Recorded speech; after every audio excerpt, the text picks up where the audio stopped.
the hour. So we're going to monitor that to make sure that we see when we're going live. So just so you know.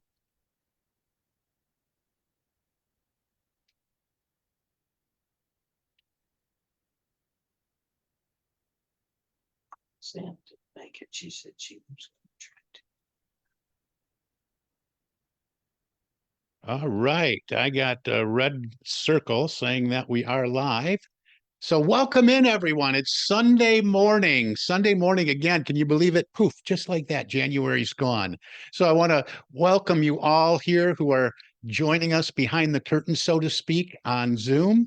And also welcome in those of you looking in on social media, whether it's Facebook, YouTube, and also the ministries that share this video as part of their Sunday message or lesson during the week. So thank you all for looking in. Thank you for sharing this. Share it and share away. So welcome to February. We're going to start with another theme this month, a new theme, really building on the foundation that we laid in the month of January. But before we do any of that, I'm going to call out my first lady and yours, Tanae K. Kuzmina, to come on out and share, get us started with today's daily word. Hello, everybody. Welcome in. It is Sunday, February 4th, 2024. You know, when I say that, I feel like I'm on Good Morning America. But anyway, that's a whole nother thing. Joy is mine through all the seasons of life. Throughout my life, joy is always part of me. Like the sun that is always shining, even when obscured by clouds, joy is there in my happiest moments and also during my darkest times. It keeps me present to life as it unfolds, responsive and adaptive, accepting what I cannot change and having the courage to change what I can. Much more than a feeling, joy is part of me, a way to feel the presence of God and live from my spirituality. Joy is the anchor that keeps me rooted in peace and wholeness, and the wings that help me soar through the open skies of imagination and choice. My spiritual identity has its foundation in the divine idea of joy, and I carry it with me wherever I go and in everything I do. And from the book of Psalms, chapter 16, verse 11, it reads, "You show me the path of life. In your presence, there is fullness of joy." Amen. Amen. Thank you, Danae. Thank you for coming out and sharing that with us. Joy, one of the highest frequencies we can hope to achieve and sustain, right? All right, let's take a dive in today. Take a deep breath, relax, and we're going to talk about letting love be our guide. We're going to build on what we actually laid as a foundation over the month of January. And we're going to look at, hey, what would I love? And today's letting love be our guide, but our whole month is what would I love? And so let's dive right in to letting love be our guide. Now, the founder of religious science, who I talk about a lot, Dr. Ernest Holmes, once described these new thought teachings, the science of mind teachings, unity, divine science, all of this.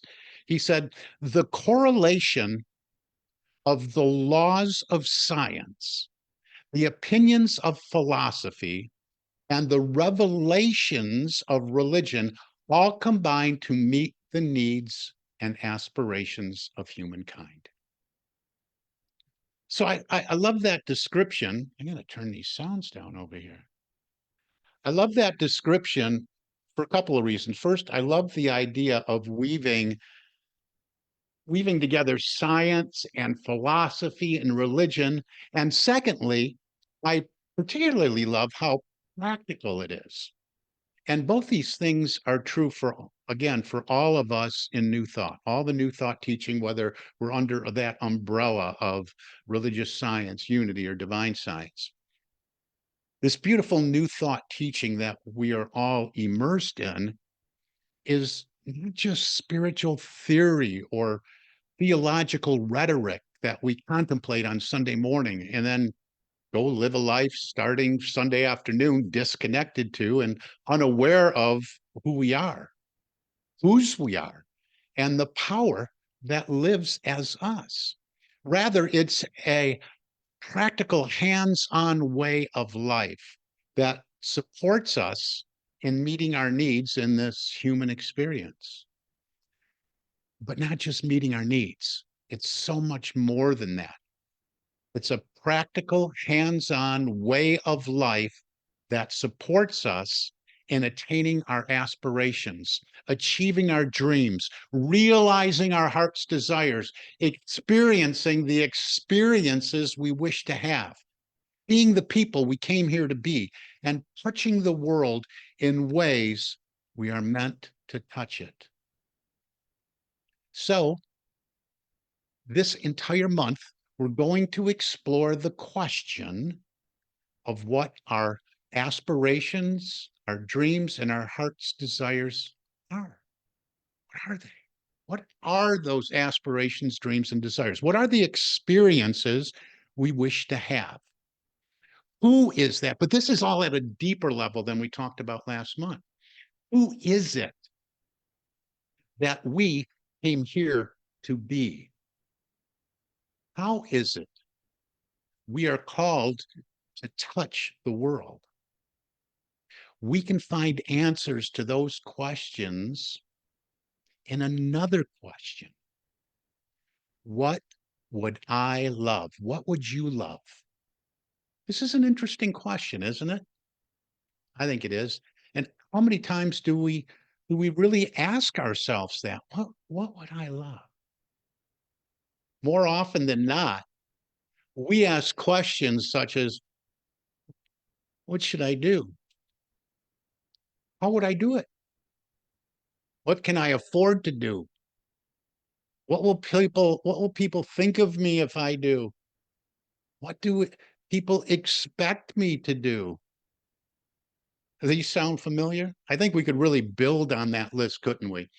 This month, we'll look at the idea of living a life we would love to live and loving the life we live, going deeper, again, into all that setup work we did in the month of January.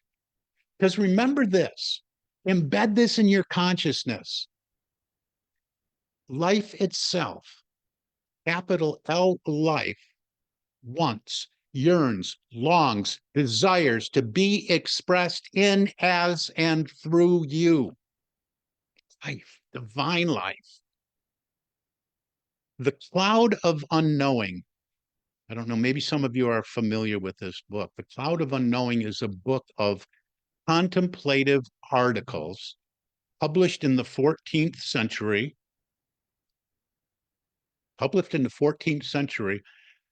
And it has an introductory line in it that says, a soul is one with God. A soul is one with God. In it, it says that you think your desires are your desires. You think that they came from within you. But actually, that is not true.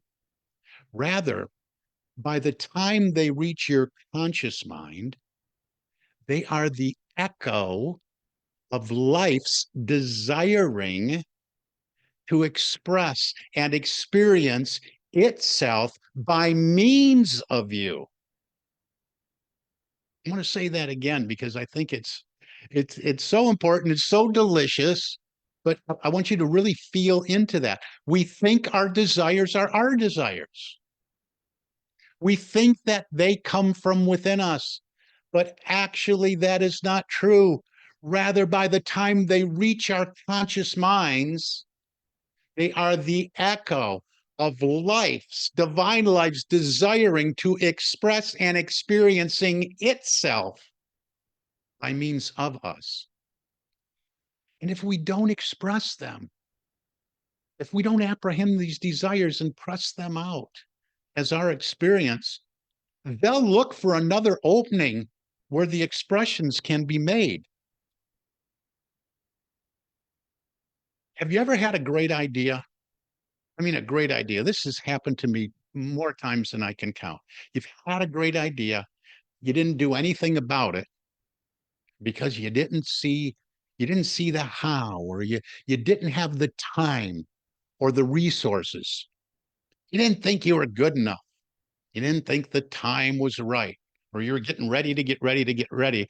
And then all of a sudden, maybe not all of a sudden, but later on, that idea, that great idea, you see it come out as someone else's successful product or service, that idea made manifest. This is what we're talking about. That this expression, if you don't listen to it, if you don't allow it to express through you, it will find another opening. That's what's happened in all those instances. I got this great idea, but you didn't do anything about it. Somebody else did. It has to find expression. Really want you to get this morning. So say this with me. My desires are the echoes of life's desires. Life's desire to experience itself by means of me. Let's do this from the comfort of our own home. Nobody can hear you except those of you that are with somebody else. My desires are the echoes of life's desires to experience itself by means of me. That is the truth. That is the spiritual truth of your being. You didn't come here. You didn't come here to live a meager life, to live a life of struggle, to be downtrodden or burdened or feeling oppressed. Ernest Holmes tells us in the Science of Mind Big Book, he says, God is more completely expressed through the one who lives largely than the one who lives meagerly. And yet, I acknowledge and respect, and I know some of us are struggling right now, feeling downtrodden, burdened, and depressed, living meagerly. I get it. Been there, done that. I get that, and I understand that. I want you to know something very, very important. You have come to the right place this morning. Whenever you're seeing this, whenever you're listening to it, you are in the right place now. If you chose to log on and watch this in its entirety this morning or another day during the week or whatever a time it may be when you are looking in, it's the perfect time right now because there is something here for you. There is something here for you. Something in perhaps the daily word that was shared this morning or prayer that may be offered, or maybe something in my message or in our meditation time in just a few minutes, or in a word that is spoken by someone here, or in their smile or contact that occurs between you and someone else here, or in the comments section online, or in the chat here on Zoom. So be aware that this is true. And you will receive it. Because life is yearning, longing, wanting, desiring to express through you. Today, we're going to let the question, what would I love, be our guide. You know, usually when we think of letting love be our guide, we think in terms of the way we relate to people or in terms of the place, that place from which we make our decisions and choices, right? I would love to. We want to come from a place of love when we relate to others, right? We want to come from a place of love when we make decisions. And all of that is good. It's very, very good. But this morning, I mean it in an additional context. I mean it in the context of letting what you would love be your guide and what you focus on, and letting what you love guide you in how you spend your time, and your talent and your resources. What if you did that? If you think about it, every single invention, every discovery, and every human creation came from someone letting what they love guide them. For not for the love of the Wright brothers, for love of flying or wanting to fly, we could not fly in an airplane. If it wasn't for the love of scientists, inventors, and discoverers, we would not have electricity, heating, and light. We would not have cars or phones or appliances or computers to use. Without someone letting love be their guide, there would be no teachers, schools, or education. There would be no books, no art, no music. Each and every one of these things was created because someone answered the question, what would I love? And then they let the answer to that question guide them. In a book called The Power, written by Rhonda Burns, same author as The Secret, Rhonda writes, people who have great lives think and talk about what they love more than what they don't love. And people who are struggling think and talk about what they don't love more than what they do love.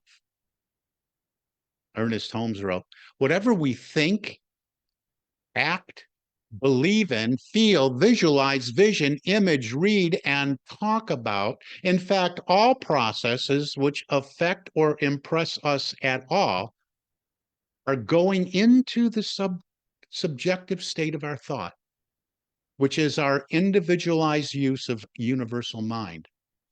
Whatever goes into the subjective state of our thought tends to return again as some condition.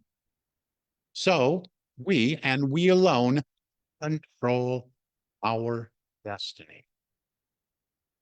So you may say, well, this is all well and good, but I'm struggling just to make ends meet.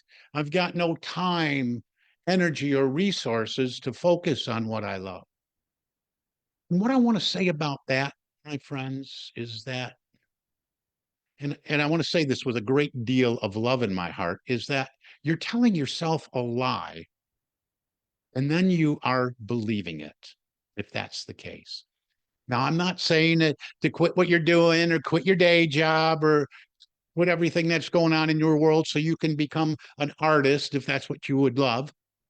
But what if you spent some time each day seeing yourself as an artist, just for an example, and then spent another few minutes doing something an artist would do? This is what I'm talking about. That artist is just an example. Then what if you neutralized your emotional engagement with the struggle pattern of whatever is going on? I mean, yes, deal with what needs to be dealt with, but do it with as little emotional involvement as possible, and then get your focus back to what you would love. I mean, detach from the struggle, detach from the emotional involvement there, and get back to focusing on what you would love.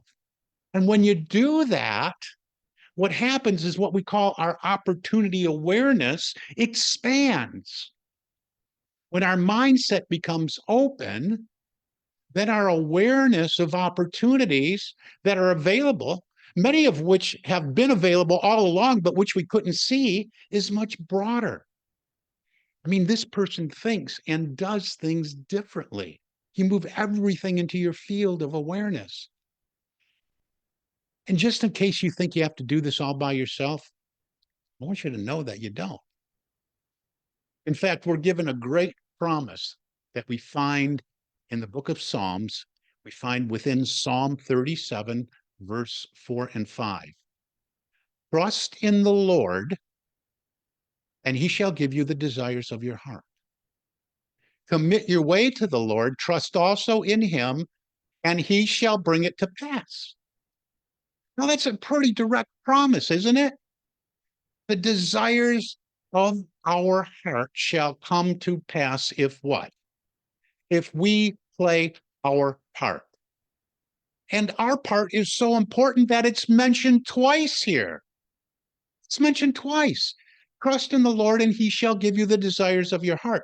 Commit your way to the Lord, trust also in him, and he shall bring it to pass. Now, let's remember what we talked about last week, that metaphysical definition of Lord, interchanging it with law, interchanging it with the spiritual I am essence, the God in us, the Christ of our being, however you want to define that for yourself, but that's how we look at it metaphysically. And if we're looking at it through law for the spiritual I am essence, we can remove that pronoun, really. Trust in the Lord, the Christ of my being, the God in me, my essence, my divinity. And that place, that divinity shall give me the desires of my heart through the power and presence of God in me. I commit my way to this law, to the presence I am, to my divinity. So I trust in that divinity, and it shall bring me the desires of my heart. They shall all come to pass. It's me a little fired up. So what is it? What is it? What is it? What is it we must do? What is ours to do? We must trust. I think we have to go beyond trusting, and we go beyond that by, remember my talk last month about positive expectation? We have to trust, yes, trust in the Lord with all our heart. But we do that by going beyond and expecting our good. I want to share with you a true story of a congregant of one of my ministerial colleagues. And this happens in my life quite a bit, but I want you to check this out and just listen to this little story here. We'll call this woman Laura. Laura was having a really, really, really rough day. I mean, it just radiated from her. She was upset, unhappy, angry, crying, and generally not being very nice to anyone who crossed her path. Definitely not trusting in God in good, definitely not loving her life. She went to the bank to deposit her paycheck through, the drive-up teller with one of those pneumatic tubes you put everything in. Now, the teller could kind of sense this bad day energy. The teller was very kind and kept trying to support Laura. How can I help you? Is there something I can do for you? She kept asking, but Laura coldly replied, no, just cash my check. The teller then said to her, I am sending you something back when I send you your deposit slip. It came in an envelope. Laura threw it on the seat next to her. She didn't even open it, not then anyway. Now, I want to pause just for a moment from Laura's story. I want to step out of that story to tell you another story that Laura had heard several years ago in a Sunday service. When Laura was describing her encounter with the bank teller, she said that this story that I'm about to share had always stuck with her. Although on that day, she had forgotten it. She had completely forgotten it. Are you with me? That story goes like this. A woman was lying in her hospital bed near death when a beautiful young woman came to visit her. The visitor spent loving time with the patient, listening to her and offering her comfort. When the visitor left, she gave the patient a small gift. It was a little tiny ceramic frog. The patient thought it a bit odd, but frankly was too ill to really care. So she asked the visitor to just place it up on the shelf over her head.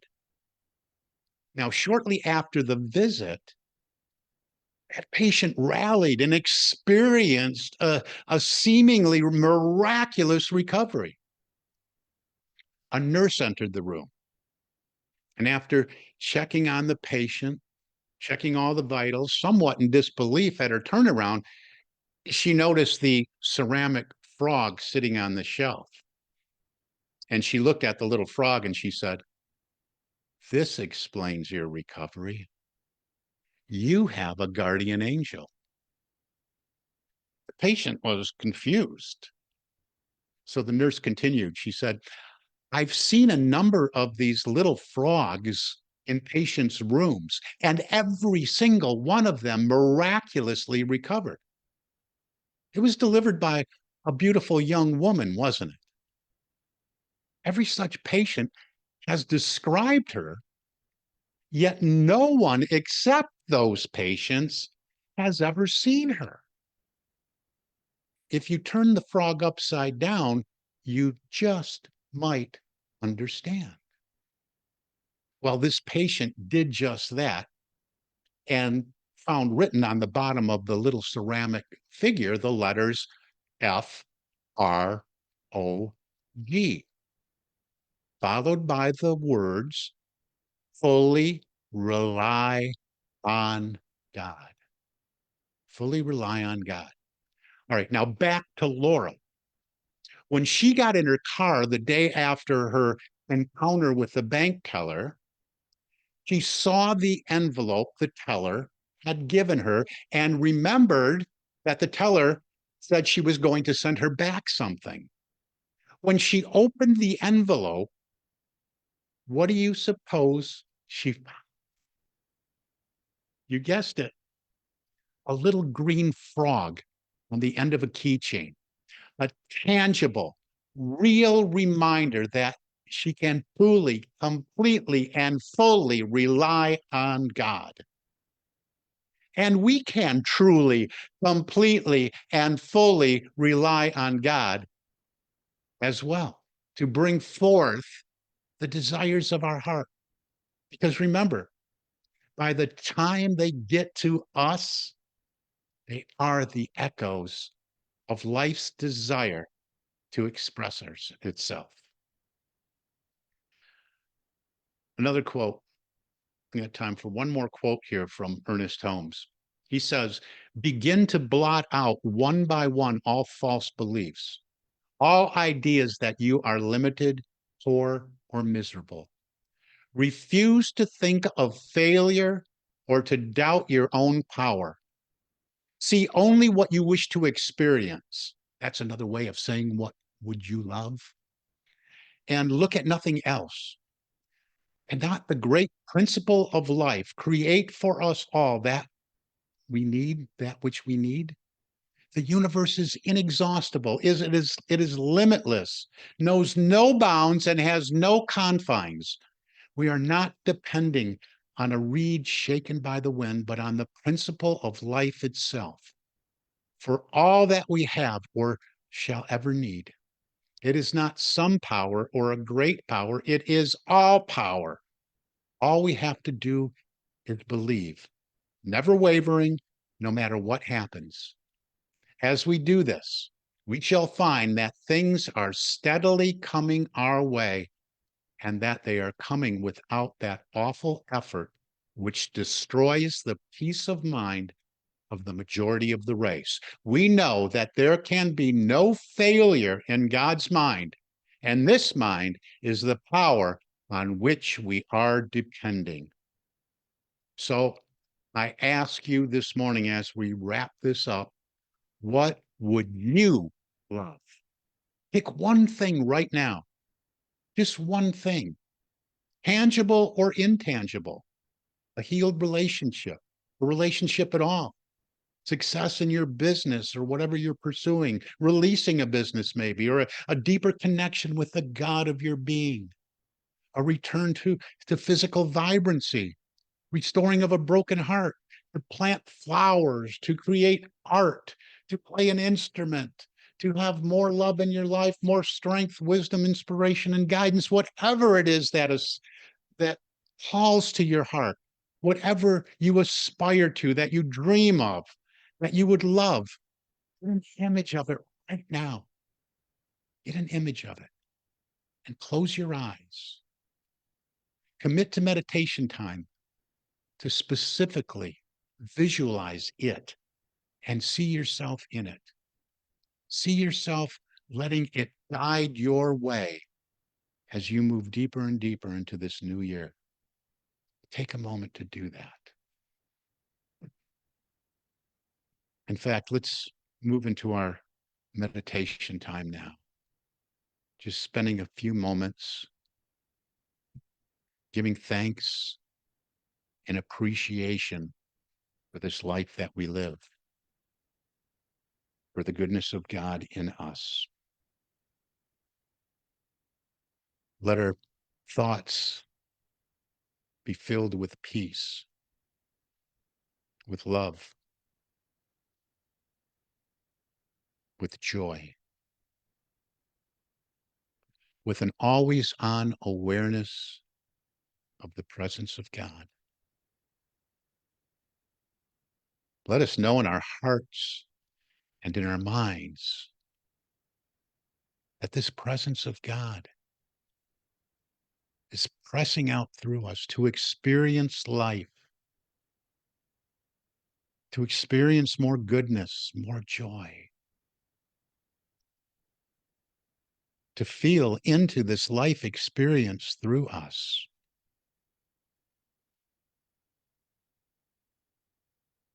Let us move deep into this place where love is our name,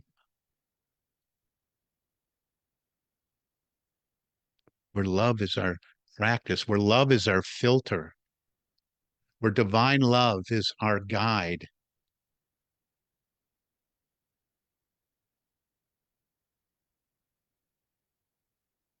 Where divine love answers the questions we ask. Which way? What is it? How? Where do I go? What do I do?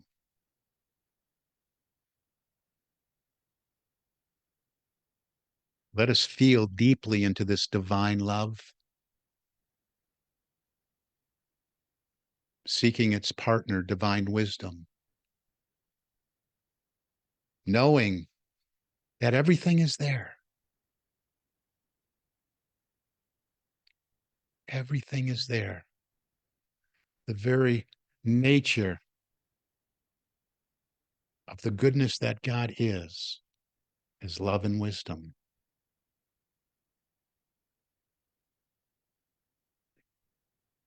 And as we live our lives rooted and grounded in this love and wisdom, and we ask, what would I love? We can be assured that we're always guided to our greater good and a fuller expression of the life that God seeks to live through us, as us, with us, that we get to experience through grace in perfect ways. And so it is, and so we let it be. Amen. Let's take a deep breath. Bring our attention back to here and now. And as we do that, and those of you that are coming back in on Zoom, stay here for a moment.